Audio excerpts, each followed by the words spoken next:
Is this bottle of bourbon gonna be as cold as ice? Let's find out.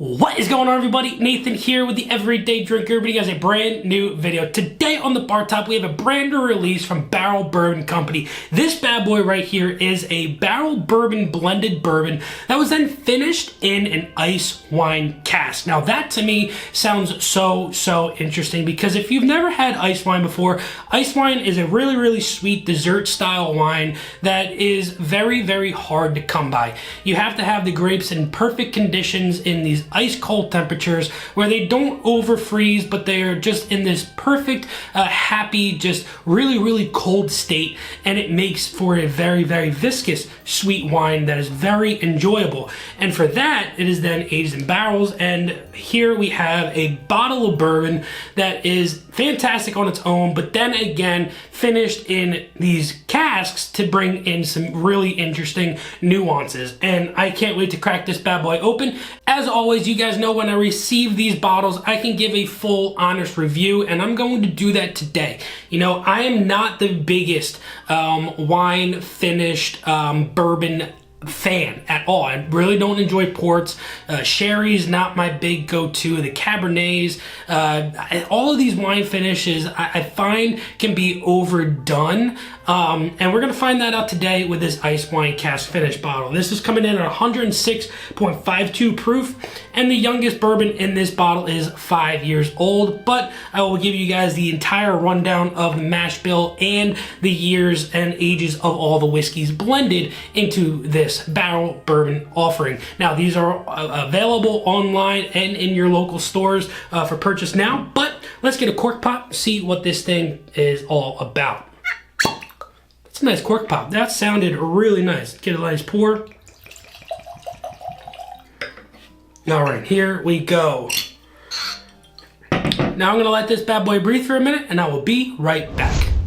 All right, ladies and gentlemen, I am very excited to get into this bad boy. It's been open for a couple of minutes now, and I just can't wait. So without further ado, let's get in the nose and see what it is all about. Right off of the bat, I am getting some really nice fruit punchy vibes, like a summer fruit punch in a way, like a strawberry, some strawberries, a little touch of like a sweetened cherry. It kind of has a Kool-Aid-y vibe, like that powdery Kool-Aid-y sugar, the red one specifically.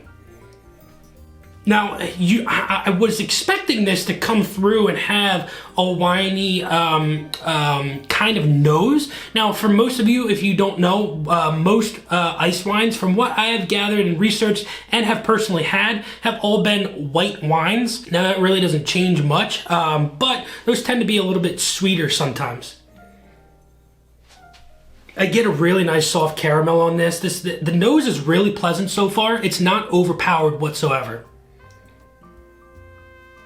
It does have a little bit of an herbal, maybe a little bit more of like a florally note to it. I wouldn't go as far to say like herbs. I might change that and go full floral, like a bouquet of like flowers or something. I get that really nice, sweet, flowery nose that comes off of this. There is a touch of like a honey, a really sweet honey on this. You know, but it doesn't come through as like, I don't get a lot of chocolatey notes. I don't get a lot of espresso-y notes. This is very deep, but a deep, light sweetness. It's very rich in those lighter sweet notes that come through on the nose, and it's really pleasant. It is really nice. I've talked about the nose enough. Let's get to the palate and see how this bad boy tastes. The first thing that comes to mind when I take that first sip is this has a little bit more spice than what I was expecting it to actually have. I thought it would be a little bit more sweeter. This is a very mellow, laid-back wine expression of a finished bourbon, because it's got a lot of spice that just rolls through the entire part of my palate, off of my tongue.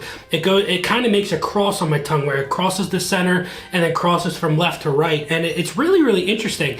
It has a bunch of sweetness that follows through there. That finish is still lingering, and it's almost like it's a take on a honey, but it's not as rich as honey. It's a little bit thinner, but the viscosity on this is really, really nice. It coated absolutely everything. Let's get into a second sip and see what we can find from there. You know, I definitely get a touch, and it's very, very mellow compared to other wine finishes that I've had in the past, but you get that raisiny quality where it's not quite wine, but you get that dried fruit aspect.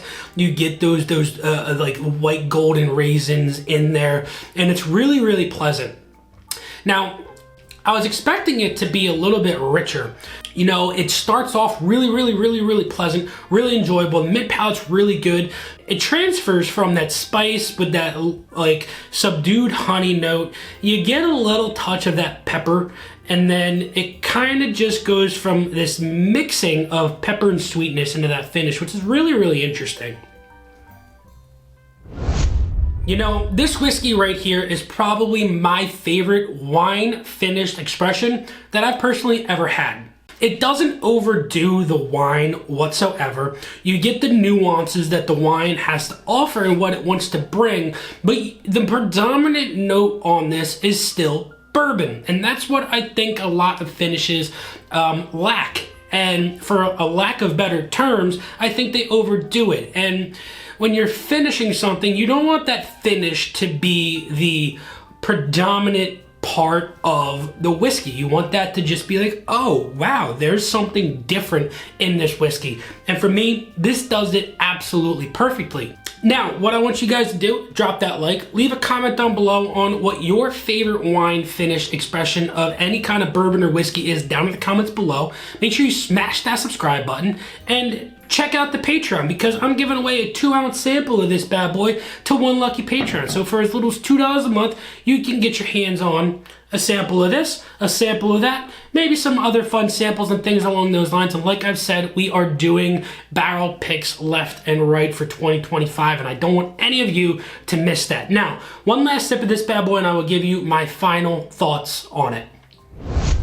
It's one of those really interesting whiskeys where it's sweet, savory, spicy, got a little white pepper note in there that I always find, and whenever I find a white pepper note, I really, really enjoy it. And for this, the nose is really pleasant. It doesn't lean into what the palate fully is, and you don't really always find that on the nose. And I think that's one of the fun things about whiskey, right? It's always different, and you never really know what you're gonna get. Now, my palate can be different than some of your palates. This is going to be, like I said, my favorite wine finished whiskey that I've ever had. Now, if you aren't a wine finished enthusiast, I wouldn't recommend it. But if you are intrigued in different offerings and what we can find in this whiskey world, this is definitely a bottle that I would definitely recommend. Now, the Mizunara cask was completely different. That finish was really, really good. It brought in what the Amarana was trying to do and was really subdued. I think that Barrell has perfected finished whiskeys, and I think they're going to continue doing this in a very fantastic way where you get the bourbon notes perfectly and the finished notes absolutely perfectly. Where what I mean by that is, like I said earlier in the video, where you are getting the bourbon predominant notes and then that finished note second. Whereas other finishes in other brands, you get the finished notes first and then the bourbon notes second. And that's not what we're looking for here when you're trying to get a delicious finished bourbon or whiskey. Hope you guys enjoyed this one. This has been Nathan with The Everyday Drinker.